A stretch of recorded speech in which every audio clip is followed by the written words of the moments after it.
Most of implantology is prosthetics, which means making teeth. Making teeth means manufacturing teeth. Any prosthetics that's delivered in our implant center is designed on the computers, milled on the CNC machines, and polished by human hands. It's not manufactured by analog methods, so it's very precise. So this has been the founding cornerstone of our implant practice. It's fully digital practice, and the parts are very precise, and because of that they are long lasting with less complications. Having the lab on site makes us very powerful. This completes the loop of the continuum of implant treatment.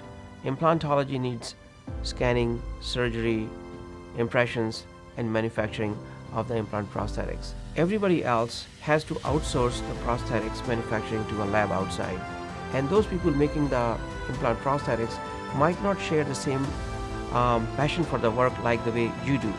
So what we did here is that we even brought that part component to on-site because of my background in mechanical engineering and closed the whole loop. Now we don't have to depend on anybody for the success of our treatment.